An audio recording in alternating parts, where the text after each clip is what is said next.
Welcome to our YouTube channel commerce academy वाले। हम अभी इंट्रोडक्शन टू अकाउंटिंग हमने लास्ट क्लास में डिस्कस किया था। इसमें हमने डिस्कस किया था कि अकाउंटिंग क्या है। एक सिस्टमेटिक प्रोसेस है, recording, classifying, summarizing, analyzing and interpreting the financial transaction and communicating the result to the users. इन चीज़ों को हमने काफ़ी इजी वे में एग्जाम्पल के साथ हमने इसको समझा था कि अकाउंटिंग का मतलब क्या होता है, कैसे ट्रांजेक्शन को आपको आइडेंटिफाई करना है, उसको रिकॉर्ड करना है, उसको लेजर में शिफ्ट करना है, समराइज करना है। उसके बाद फिर बैलेंस शीट और पीएनएल चीज़ें हैं। ये सारी जो है अकाउंटिंग में ही कवर करता है। बुक कीपिंग अकाउंटिंग का ही पार्ट है। तो अकाउंटिंग का स्कोप काफ़ी बड़ा है। तो इसको हम एक डायग्राम से समझते हैं।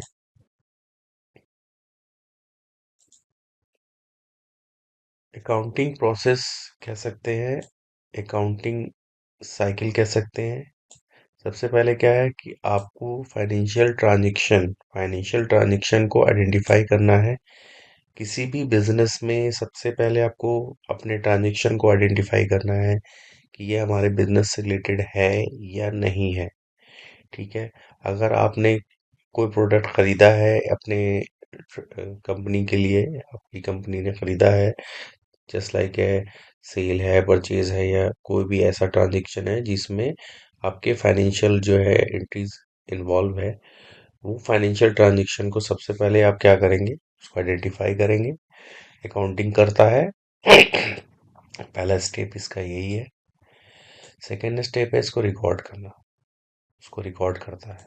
तो ये इसका दूसरा स्टेप है अकाउंटिंग का। एंट्री को रिकॉर्ड करना, एंट्री को रिकॉर्ड वो करता है, जनरल हो गया आपका cash book, purchase book, cell book, purchase return, cell return, bill receivable. इस तरह से ये प्रॉपर एंट्रियां जो है उसको रिकॉर्ड करता है। जो भी आपने फाइनेंशियल ट्रांजैक्शंस को आइडेंटिफाई किया है उसको भी रिकॉर्ड करना हो। अगर वो परचेज की एंट्री है तो वो परचेज में जाएगी, सेल की एंट्री है तो सेल की जाएगी। ठीक है। बेसिकली इसको कहते हैं जनरल, और उसमें ही सब बहुत सा टाइप की रेटेड है कि आपकी परचेज की एंट्री परचेज में जाएगी, सेल की सेल में जाएगी, परचेज रिटर्न की परचेज रिटर्न बुक में जाएगी, सेल रिटर्न की। इस तरीके से आपको एंट्रियां को रिकॉर्ड करते हैं। जिस तरह का नेचर का एंट्री हो गया उस तरह के उसके वाउचर टाइप से एंट्री को रिकॉर्ड करते हैं। फिर वो एंट्री कहाँ जाएगी, थर्ड स्टेप जो आएगी वो लेजर में पोस्ट होगा। यानी आपका कैश की एंट्री अगर कैश से रिलेट कर रहा है तो कैश के लेजर में जाएगा, परचेज की एंट्री है तो परचेज के लेजर में जाएगी आपकी एंट्री, सेल की एंट्री है तो सेल के लेजर में जाएगी। तो ये अकाउंटिंग साइकिल का तीसरा स्टेप है कि जब सारी एंट्रियां रिकॉर्ड हो गई तो वो सारी एंट्रियां पोस्ट हो जाएंगी, चली जाएंगी लेजर में शिफ्ट हो जाएंगी, जिसको हम क्लासिफिकेशन कहते हैं। उसके बाद लेजर से हम उसको समराइज करेंगे एक प्रॉपर वे में, एक तरीके से फॉर्मेट में हम उसको ढाल करके प्रिपेयर करेंगे ट्रायल बैलेंस से। Trading and profit and loss account बनाएंगे और बैलेंस शीट बनाएंगे, ताकि फाइनेंशियल एक पोजीशन, एक कंपनी का पोजीशन पता चले। बिना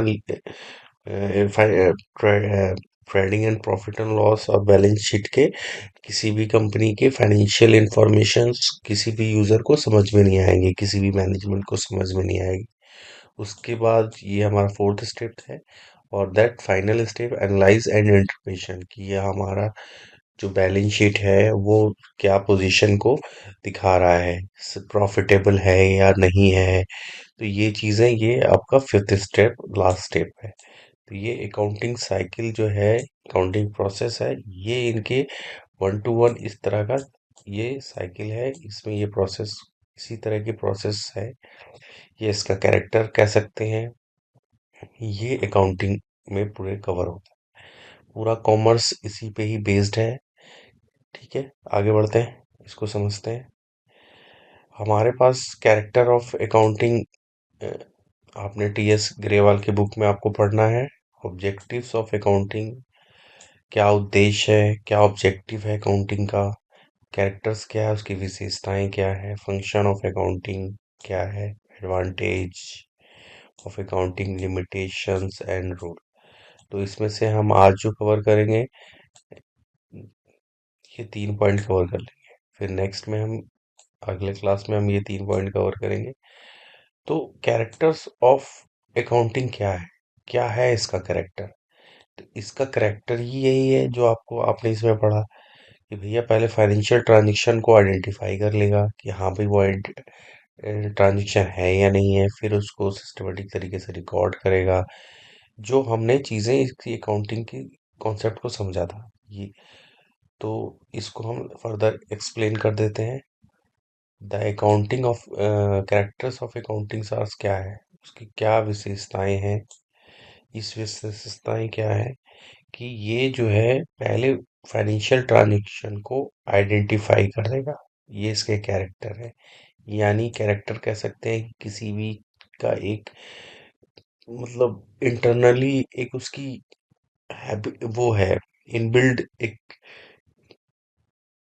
इनबिल्ट कह सकते हैं कि अकाउंटिंग का एक इनबिल्ट प्रोसेस है, कैरेक्टर है उसका,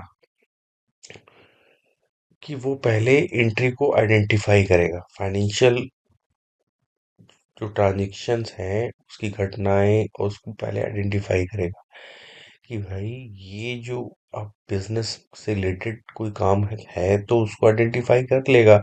नहीं है तो फिर उसको आपको एंट्री करने का जरूरत ही नहीं है। तो इसी चीज को हम पढ़ते हैं, accounting record only those the transaction and event which can be measured in the term of money. अगर हम मनी में उसको मेजर कर सकते हैं तो वो ट्रांजेक्शन जो है आपकी काउंटेबल होगी। अगर हम उसको मनी में मेजर नहीं करेंगे, नहीं कर पाएंगे, तो वो आपकी फाइनेंशियल ट्रांजेक्शन नहीं है। मतलब वैसी घटनाएं, वैसा ट्रांजेक्शन जो उसमें मनी इन्वॉल्व नहीं है, ठीक है, तो वो एक तरीके से बिजनेस ट्रांजेक्शन नहीं काउंट किया जाए। एग्जाम्पल के तौर पे अभी समझते हैं, अगर मैंने कोई ट्रांजेक्शन किया, कंपनी ने उसमें आपकी कंपनी ने, आपकी फर्म ने अगर कोई ट्रांजेक्शन किया है जिसमें आपका मनी इन्वॉल्व है, purchase of A raw material, अगर अगर आपकी कंपनी ने रॉ मटेरियल परचेज किया, इसका मतलब क्या है कि आपने माल खरीदा है बिजनेस के लिए और उसमें मनी इन्वॉल्व है, यानी आपने माल खरीदा है पैसे पे करके। तो इसका मतलब क्या हुआ, ये एक फाइनेंशियल ट्रांजैक्शन है। ये इसके कैरेक्टर्स जो है, कैरेक्टर इसकी विशेषताएं जो अकाउंटिंग की है कि फाइनेंशियल ट्रांजैक्शन को आइडेंटिफाई करने का पहला, तो ये पहले फाइनेंशियल ट्रांजैक्शन को आइडेंटिफाई करता है। Sale of the finish good of the firm, अगर कोई फर्म जो है फिनिश गुड्स यानी कोई माल बेच रही है, इसका मतलब क्या है कि आप अगर सेल कीजिएगा तो सेल को क्रेडिट कीजिएगा, पार्टी को डेबिट कीजिएगा, इसका मतलब पार्टी आपको पैसा देगी। तो इसका मतलब ये हुआ कि ये एक फाइनेंशियल ट्रांजैक्शन है।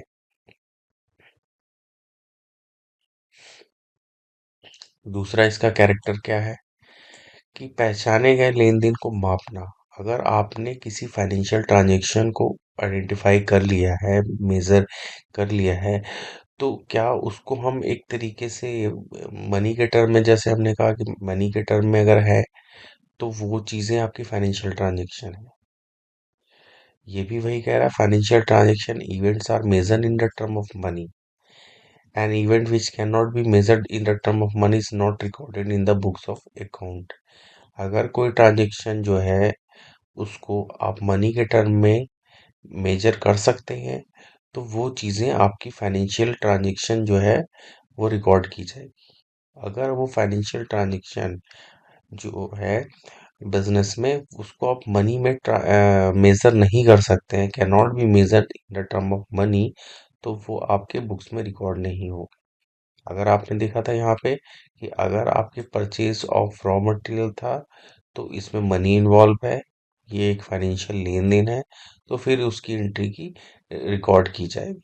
अगर आपने, जैसे यहाँ पे अगर मैं बात करता हूँ एग्जांपल के तौर पे, इवन लाइक द कैलिबर और the quality of the management, अगर किसी बंदे की विशेषताएं या मैनेजमेंट टीम की क्वालिटी की बात करेंगे या अपॉइंटमेंट ऑफ मैनेजर, तो ये चीजें बिजनेस में रिलेट कर रहा है, बिजनेस में ही इन्वॉल्व है कि आप एक मैनेजर्स को अपॉइंट कर रहे हैं, आप एक क्वालिटी ऑफ टीम्स मेंबर की क्वालिटी को पहचान रहे हैं। बट इसको आप मनी के टर्म में आप इसको मेजर नहीं कर सकते। तो इनकी एंट्रियां आपके बुक्स में नहीं होगी, बुक्स ऑफ अकाउंट्स में नहीं होगी। तो इसीलिए यहाँ पे कह रहा है appointment of the managers are not recorded in the books of account. यानी ये फाइनेंशियल चीजें, फाइनेंशियल बिजनेस से रिलेटेड है, एक फाइनेंशियल है, बट मनी के टर्म में आप इसको मेजर नहीं कर सकते हैं। तो ये इसके कैरेक्टर्स आपको समझ में आया। तीसरा पॉइंट, रिकॉर्डिंग। रिकॉर्डिंग किसी बिजनेस के फाइनेंशियल ट्रांजैक्शन को उसकी बुक्स में सिस्टमेटिक तरीके से डॉक्यूमेंट्स करने का प्रोसेस है ये। रिकॉर्डिंग जैसे मैंने ये बताया था, यहाँ पे हमने डायग्राम में डिस्कस किया था, आप देखिए ऊपर में कि ये रिकॉर्डिंग पार्ट है कि पहले आपने फाइनेंशियल ट्रांजैक्शन को आइडेंटिफाई किया मनी के टर्म में कि ये आपके बिजनेस से रिलेट कर रहा है। उसके बाद आप इसको रिकॉर्ड करेंगे। रिकॉर्ड, तो ये रिकॉर्डिंग एंट्रियां जो है, the accounting is an art of recording business transaction in the books of account. Recording in the process of recording business transaction of the financial character transaction measure in the money terms in the books of originality. तो हम जो है, अगर हमने जैसे find out किया कि हाँ सेल है, परचेज है, या परचेज रिटर्न है, या सेल रिटर्न है, या कोई पेमेंट है, या रिसिप्ट है, तो ये चीजें आपकी रिकॉर्डिंग की जाएगी सिस्टमेटिक तरीके से। ठीक है, आपकी फाइनेंशियल ट्रांजैक्शन है, इसकी हम रिकॉर्डिंग करते हैं। ये हमारी थर्ड पॉइंट है। फिर रिकॉर्डेड एंट्री को क्लासिफाइंग करना, यानी उसको शिफ्ट करना। कहाँ शिफ्ट करना? लेजर्स में, जिस सेपरेट सेपरेट लेजर में शिफ्ट करना। अगर आपने जैसे, हम बात करते हैं कि कैश लेजर है, कैश, आपने कोई ट्रांजेक्शन किया कैश, तो जितनी भी कैश की ट्रांजेक्शन है उसको आपको कैश लेजर में शिफ्ट करना है। ये हो गया क्लासिफिकेशन, ये इसका अकाउंटिंग का चौथा कैरेक्टर्स है। अगर किसी इंडिविजुअल, अगर for example Rahul is account in the ledgers, अगर कोई ट्रांजेक्शन में राहुल का अकाउंट इन्वॉल्व है, अकाउंट है, तो जितनी भी एंट्रियां हैं वो आपको राहुल के अकाउंट में लेजर में क्लासिफाई यानी पोस्ट हो जाएगा। रिकॉर्डिंग कीजिएगा तो वो एंट्रियां राहुल के लेजर में पोस्ट हो जाएगा। ठीक है, उसके बाद समराइजिंग करना, यानी फाइनेंशियली स्टेटमेंट निकालना, trading account and profit and loss and balance sheet, ये आपका समराइजिंग पार्ट है। This is involve presenting the classification data in a manner which is understandable, useful for the internal as well as external user for the financial statement. This this process lead to the preparation of the trial balance from which the summarize is the process of preparing the financial transaction. तो मैंने आपको अभी पहले भी बताया था, summarising का मतलब ही ये हो गया कि आप जो है आपके जो ट्रायल बैलेंस यानी लेजर, आपने पहले उसको एंट्री को आइडेंटिफाई किया, फिर उसको रिकॉर्ड किया, फिर लेजर में आपने शिफ्ट किया। लेजर में शिफ्ट करने के पास आपके पास एक ट्रायल बैलेंस हो गया। एक पर्टिकुलर पीरियड का जब भी आप एक इंफॉर्मेशन बनाएंगे, ट्रायल बैलेंस लेजर से बनाएंगे, तो एक ट्रायल बैलेंस बनेगा। उस ट्रायल बैलेंस से आप प्रॉफिट एंड लॉस अकाउंट और बैलेंस शीट अकाउंट बनाते हैं। ये समराइजिंग पार्ट में हमारा आता है। अकाउंटिंग का फिफ्थ कैरेक्टर है ये आपके समराइजिंग करना है, ताकि आपके यूजर जो है, आपकी मैनेजमेंट है, उसको आपके डाटा को बहुत आसानी से समझ में आ सके, और वो उस डाटा के ग्राउंड पे कि हाँ भाई आपका प्रॉफिटेबल है, कंपनी चल रही प्रॉफिट में या लॉस में चल रही है।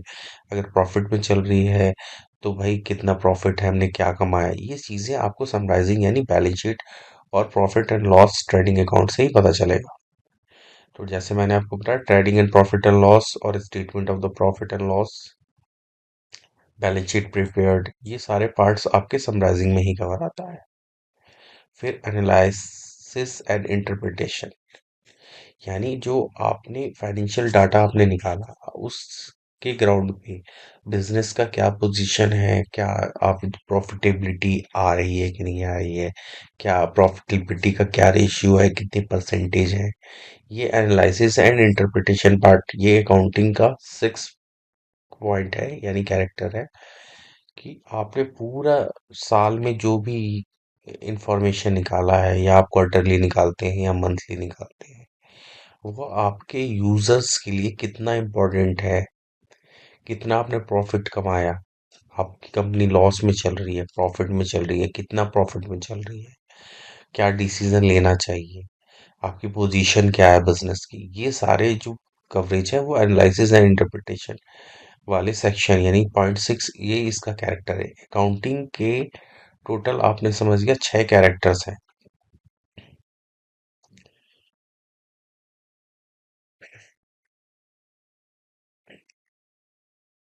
एक दो तीन चार, इसको दो पार्ट में किया हुआ है, एनालिसिस एंड इंटरप्रिटेशन।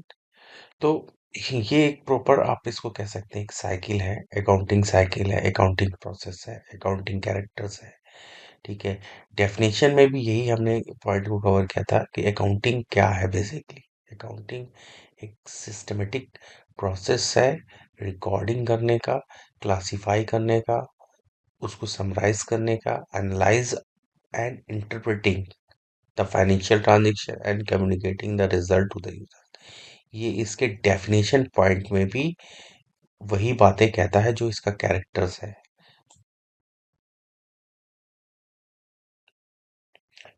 आपको ये पॉइंट बिल्कुल क्लियर हो गया होगा, बहुत इजी वे में मैंने समझाया कैरेक्टर्स ऑफ अकाउंटेंट। ऑब्जेक्टिव्स क्या है, हम क्यों इसको कर रहे हैं, ऑब्जेक्टिव्स क्या है इसका। ऑब्जेक्टिव बिल्कुल वही है कि हाँ भाई, फाइनेंशियल ट्रांजेक्शन को सही से आइडेंटिफाई करना, उसको एक यूजर्स के लिए, अपने मैनेजमेंट के लिए देख लेते हैं। Objective of accounting, maintaining the accounting records, ये इसका ऑब्जेक्टिव है भाई, आपके अकाउंटिंग रिकॉर्ड्स को मेंटेन करना। जब हमने मेंटेन करना, हमने रिकॉर्ड किया, लेजर में पोस्टिंग किया, ये सब जो चीजें हमारे जो कैरेक्टर्स में हमने पढ़ा, वो क्या है, वो हम एक अकाउंटिंग एंट्रीज को रिकॉर्ड कर रहे हैं, ये इसका मेन ऑब्जेक्ट हो गया। या फिर determining the profit and loss, जब हम ये सारे प्रोसेस को कंप्लीट कर रहे हैं, ट्रांजेक्शन को आइडेंटिफाई, उसके बाद उसको हम रिकॉर्ड कर रहे हैं, फिर उसको लेजर में पोस्ट कर रहे हैं, फिर समराइज कर रहे हैं, यूजर्स के लिए हम बना रहे हैं। तो हमारा में जो ऑब्जेक्टिव्स हो गया कि हाँ भाई, हमने अकाउंटिंग एंट्रीज को रिकॉर्ड कर ली, पहला पॉइंट। दूसरा पॉइंट हो गया, हम प्रॉफिट एंड लॉस को फाइंड आउट करना कि हाँ भाई, प्रॉफिटेबल है या नहीं, ये हमारा ऑब्जेक्टिव है। नहीं तो अगर हम अकाउंटिंग प्रोसेस को अगर हम मेंटेन नहीं करेंगे, अडॉप्ट नहीं करेंगे, कोई रिकॉर्डिंग नहीं करेंगे, कुछ भी नहीं करेंगे, तो हमें पता ही नहीं चलेगा कंपनी में प्रॉफिट हो रहा है या नहीं हो रहा है, क्या पोजीशन में काम कर रहा है। Another objective of accounting is to determine whether the during the accounting period, यानी अकाउंटिंग पीरियड जो भी आपका है, फाइनेंशियल ईयर 1 अप्रैल से 31 मार्च अकाउंटिंग पीरियड है, the firm has earn the profit और हैज इनकर्ड लॉस। फर्म क्या profit कमा रही है, क्या लॉस कमा रही है। For this purpose the statement called an income statement और the trading and profit and loss account is prepared. Revenues resulting for the transaction of period are transferred in the credit and expenses are transferred in debit. Two different between the two side is either profit or loss. Simple वही चीज है कि आपकी company जो है, जब हम statements बनाते हैं, profit and loss and trading account, तो वो आपकी प्रॉफिटेबिलिटी को बताता है। अगर क्रेडिट साइड आ गया है, तो आपका जो है प्रॉफिट है। आप क्रेडिट साइड, जितने भी रेवेन्यूज हैं उसको हम क्रेडिट साइड में रखते हैं, और जितने भी डेबिट्स हैं उसको हम जो है, एक्सपेंसेस हैं उसको डेबिट साइड में रखते हैं। इन दोनों में जो भी है, अगर आपका आपकी क्रेडिट ज़्यादा है और डेबिट कम है, तो आपका प्रॉफिट निकल के आएगा। अगर आपके एक्सपेंसेस ज़्यादा हैं और इनकम कम है, तो वो लॉस निकल में आएगा। तो ये इसके सेकंड पॉइंट है कि हाँ भाई, आपकी प्रॉफिटेबिलिटी और लॉस को डिटरमाइन करना। उसके बाद आपकी फाइनेंशियल पोजीशन को निकालना। तो फाइनेंशियल पोजीशन जो है, वो भी आपकी इसी से ही निकल के आएगी कि हाँ भाई, आपकी अगर प्रॉफिट में है, अगर आपकी इनकम, आपका क्रेडिट साइड ज़्यादा है और एक्सपेंसेस आपके कम है, तो आपकी प्रॉफिट आ गई है। तो प्रॉफिट्स के से बाद आप बैलेंस शीट बनाएंगे। तो बैलेंस शीट जो है वो आपकी प्रॉफिटेबिलिटी को बताएगी क्या, हाँ प्रॉफिट है, कितना पोजीशन आपके बैलेंस शीट किस लेवल पे शो कर रहा है, आप लॉस में है, प्रॉफिट में है। Another objective of accounting is to determine the financial position. It's is known from the balance sheet. Balance sheet से ही पता चलेगा कि भाई आपकी फाइनेंशियल पोजीशन क्या है। आप जो है किस फाइनेंशियल पोजीशन पे, आपके असेट्स कितने हैं, आप कितना प्रॉफिटेबिलिटी कमा रहे हैं, आपका डेप्थ क्या है, आपने कितने लोगों से लोन ले रखा है, क्या आपको देनदारी देना है। ये सारे इंफॉर्मेशंस जो है आपको आपके फाइनेंशियल पोजीशन जो है, आपका बैलेंस शीट जो है वो बताएगा। यहाँ से आपको प्रॉफिट एंड लॉस और trading account and profit and loss से आपको प्रॉफिट या लॉस पता चल गया। उसके बाद जो है बैलेंस शीट से आपकी प्रॉपर एक पोजीशन पता चल जाएगी कि आपकी कंपनी किस पोजीशन पे है। ठीक है। तो ये आपका ऑब्जेक्टिव पता चल गया कि भाई आप अकाउंटिंग क्यों कर रहे हैं। अकाउंटिंग कर रहे हैं ताकि एंट्रियां को प्रॉपर तरीके से रिकॉर्ड हो सके। उसके बाद हमें लॉस या प्रॉफिट पता चल सकते हैं। उसके बाद हमारे को बैलेंस शीट हमारी, यानी हमारी कंपनी किस पोजीशन पे है, हम उस पोजीशन को डिटरमाइन कर सकते हैं। Management, facilitating management. The management often require the financial information for the decision making. Effective control, budgeting and forecasting accounting provide the financial information to assist the management in discharging this function. यानी अगर आपका profit and ये सारे data जो आपने बनाए हैं, ये सारे डाटा जो है आपके मैनेजमेंट को अ, मिल जाते हैं। इससे उनको क्या फायदा होगा, उनको budgeting and forecasting, decision making करने में बहुत इजी वे में होगा। हाँ भाई ठीक है, ग्रेजुटी देना है, नहीं देना है, या हम किसी को बोनस देना है, एम्प्लॉयज को कि नहीं देना है, हम क्या बेनिफिट्स और दे सकते हैं, सैलरी इंक्रीमेंटल पार्ट। अगर कंपनी प्रॉफिट में हो तभी तो मैनेजमेंट इन चीज़ों पे डिसीजन लेगी। अगर कंपनी लॉस में होगी तो ऑब्वियसली कोई अपने पॉकेट से तो देगा नहीं। तो ये इंफॉर्मेशन जो है, ये सारे चीज़ें जो है अकाउंटिंग का जो ऑब्जेक्टिव्स है, इससे ये चीज़ें निकल के आती हैं। और ये ऑब्वियसली है, ये आपके यूजर्स हैं, आपके जो बाहर से आपने जो लेनदार ले रखे हैं, बैंक्स का कर्जा ले रखा है, वो बैंक कर्ज को भी प्रॉफिटेबिलिटी पे रहता है कि हाँ भाई कंपनी प्रॉफिट में चल रही है तभी वो आपको लोन देगी। तो ज़्यादा पैसा लोन देगी तो ज़्यादा उसको इंटरेस्ट मिलेगा। तो ये चीज़ें, सारी चीज़ें डिपेंड करती हैं। ये सारा अकाउंटिंग का जो कैरेक्टर्स है, उसके कैरेक्टर से उसके ऑब्जेक्टिव निकल के आती है कि हाँ भाई मेन इसके ऑब्जेक्टिव्स जो भी है कि हाँ भाई रिकॉर्ड करना, इसको प्रॉपर तरीके से प्रॉफिटेबिलिटी आ रहा है कि नहीं आ रहा, फिर पोजीशन बैलेंस शीट बताती है। उसके ग्राउंड पे जो है आपकी मैनेजमेंट जो है उस पे डिसाइड करती है कि हाँ भाई ये जो है फोरकास्टिंग, आगे हम फ्यूचर में क्या प्लान रखेंगे, अगर लॉस में आ रही है तो हम कैसे अपने लॉस को कवर करेंगे, हम क्या प्रॉफिट चीज़ों को चेंजेस करेंगे कि फ्यूचर में हमारे को बेनिफिट हो। ये सारे जो है ये इसके फोर्थ ऑब्जेक्टिव्स में आते हैं। फिफ्थ में हम पढ़ते हैं providing the accounting information to the users. Users आपके इंटरनल और एक्सटर्नल हो सकते हैं। अगर आपने आपके आपके इंटरनल यूजर्स आपके में हो सकते हैं, आपकी एम्प्लॉय हो, इंटरनल यूजर्स हो, आपकी मैनेजमेंट हो। एक्सटर्नल यूजर जो बाहर से जो आपके शेयर होल्डर्स हैं, उन्होंने पैसा लगाया है। तो ये एक इंफॉर्मेशन, एक ऑब्जेक्टिव जो है अकाउंटिंग का, ये इसका फिफ्थ पॉइंट है कि providing the accounting information to the users. तो यूजर्स, जब आपकी पोजीशन अच्छी रहेगी, आपका डिसीजन मेकिंग लेवल पे एक डाटा रहेगा, फोरकास्टिंग वगैरह है, तो ये भी एक तरीके से आप क्योंकि अगर एम्प्लॉय अगर एक अच्छी कंपनी में सर्च करके जा रहा है तो वो उसे भी पता है कि उसको भी ग्रोथ चाहिए, तो वो ग्रोथ जो है, तो ये इन्फॉर्मेशन जो है ये भी एक कैरेक्टर्स है, ये भी पता चलता है कि हाँ भाई ठीक है, अगर आपकी कंपनी ग्रोथ कर रही है तो इंटरनल जो आपके सैलरी होल्डर्स हैं उनको भी बेनिफिट होगा, आपके जो क्रेडिटर्स हैं जो उधार आपका बिजनेस दे रहे हैं वो इसी ग्राउंड पे दे रहे हैं कि हाँ भाई कंपनी प्रॉफिटेबिलिटी चल रही है, कंपनी प्रॉफिट में कमा रही है।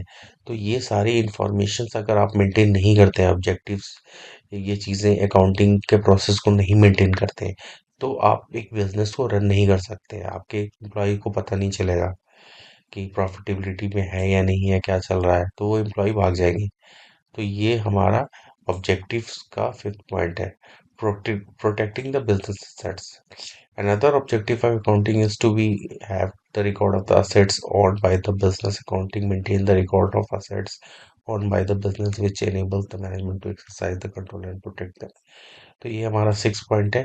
इसमें सिंपल वही चीजें हैं कि हाँ भाई आप एक प्रॉपर तरीके से अकाउंटिंग कर रहे हैं, आपका ऑब्जेक्टिव है रिकॉर्ड रख रहे हैं, असेट्स जो भी है आपके असेट्स हैं, आपके फर्नीचर्स हैं, आपके कंप्यूटर्स है, आपके लैंड है, या जो भी इंफॉर्मेशन है वो प्रॉपर रिकॉर्ड हो रही है, क्योंकि एक ट्रांजेक्शन आप करते हैं प्रॉपर तरीके से उसको रिकॉर्ड करते हैं, उस रिकॉर्डिंग एंट्रीज है, उसके पेपर्स हैं, वो सारी चीज़ें आपकी बुक्स में एंट्री आ रही है, उससे पूरी मैनेजमेंट को पता चल जाएगा हाँ भाई कितने कंप्यूटर्स हमने लिए हैं, क्या क्या मशीनरीज हैं, हमारे असेट्स क्या हैं। तो उसको प्रॉपर तरीके से उसको मेंटेन करना कि हाँ भाई प्रॉपर मेंटेन है कि नहीं है, मैनेजमेंट उस पे एक पर्सन असाइन कर देती है कि हाँ भाई ठीक है, आप अब अपने असेट्स को जो है गो थ्रू करते रहिए, सही से चल रहा है कि नहीं चल रहा है, कहीं पर कोई मिसिंग पॉइंट नहीं है।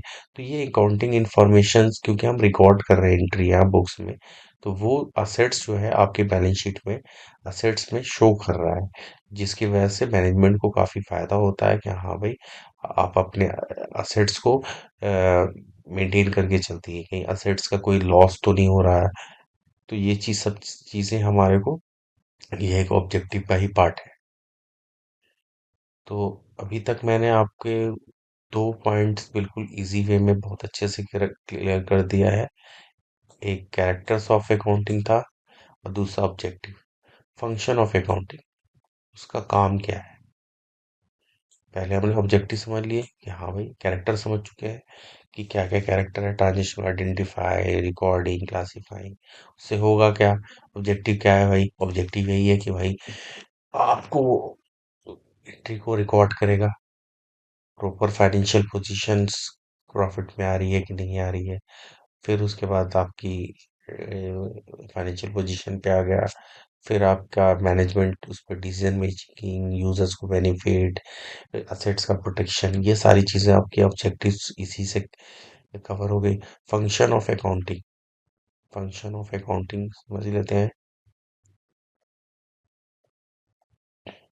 Function of accounting, function function क्या है अकाउंटिंग का, सिस्टमेटिक तरीके से अकाउंटिंग को रिकॉर्ड करना, maintaining the systematic accounting record. Primary function of the accounting is to maintain the systematic accounting record, financial transaction and events. Financial जो business के transactions हैं उसको सही से समझना और इसको रिकॉर्ड करना। ठीक है, ये इसका पहला हो गया पॉइंट, ये इसका फंक्शन है। दूसरा, प्रिपरेशन ऑफ फाइनेंशियल स्टेटमेंट और फाइनल अकाउंट, यानी income statement, trading and profit and loss account हो गया, और बैलेंस शीट हो गया।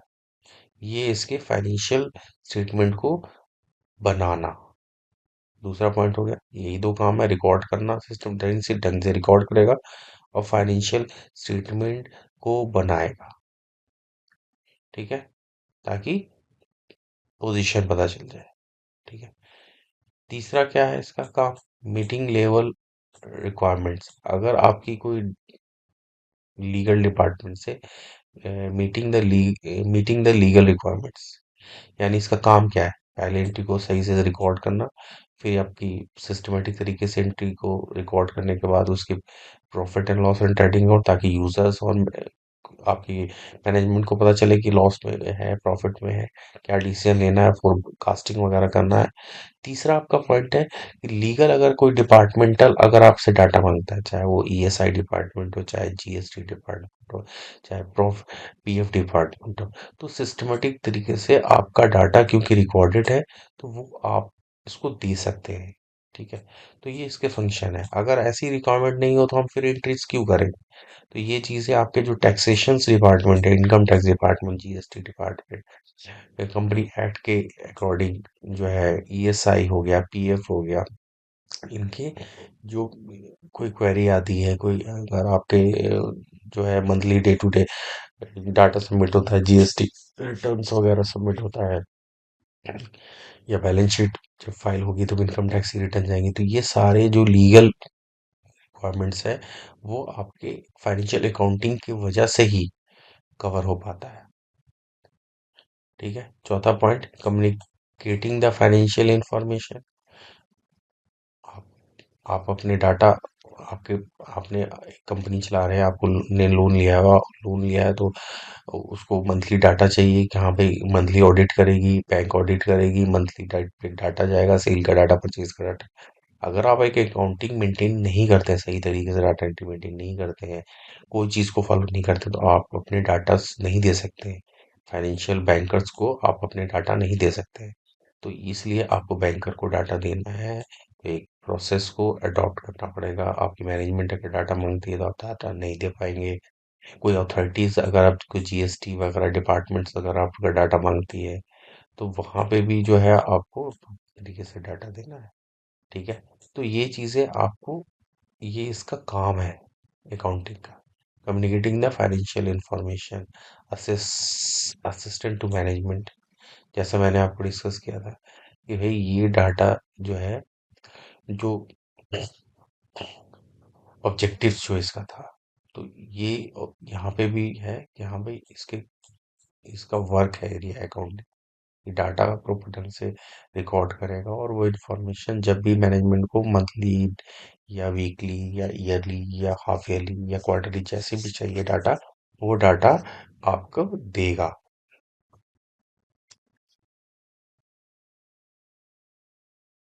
तो हमने ये तीनों पॉइंट्स को बहुत ही आसानी से कवर किया, एक्सप्लेन किया मैंने काफी अच्छे से। होपफुली उम्मीद करता हूँ आपको समझ में आ गया होगा, हमने ये तीनों पॉइंट को कवर किया है।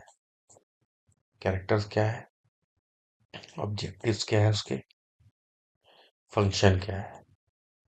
नेक्स्ट क्लास में हम डिस्कस करेंगे एडवांटेज ऑफ अकाउंटिंग, लिमिटेशन और रोल ऑफ अकाउंटिंग। इसमें मुझे लगता है कि आप लोगों को कहीं पर ऐसा डाउट होना नहीं चाहिए। कैरेक्टर्स सिंपल वही है, कैरेक्टर्स इसके एंट्री को पहचानना, रिकॉर्ड करना, रिकॉर्ड करने के बाद उसको प्रॉपर सेपरेट लेजर में पोस्ट करना, ग्रुपिंग करना कह सकते हैं। उसके बाद उसको फाइनेंशियल समराइजिंग करना, ताकि जो है आपका ट्रेडिंग एंड बैलेंस शीट बन सकता है। फिर एनालाइजिंग एंड इंटरप्रेटिंग, तो एक रिपोर्ट प्रॉफिटेबिलिटी निकल पाएगी कि हाँ भाई कितने प्रॉफिट में है या नहीं है, क्या रेशियो में चल रहा है। ऑब्जेक्टिव्स हो गया,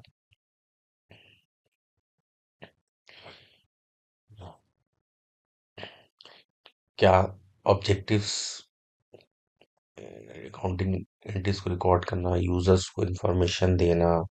ठीक है, ये सब चीजें ऑब्जेक्टिव्स में कवर आती हैं। फंक्शन एरिया, प्रॉपर तरीके से अकाउंटिंग रिकॉर्ड किया, फाइनेंशियल पोजीशन हमारा बच गया, trading and profit and loss बन गया। उसके बाद जीएसटी टैक्स कंप्लायंसेस अगर कोई है उसको देना, आपके मैनेजमेंट को डाटा देना, ये सब उसके फंक्शन एरियाज में आते हैं।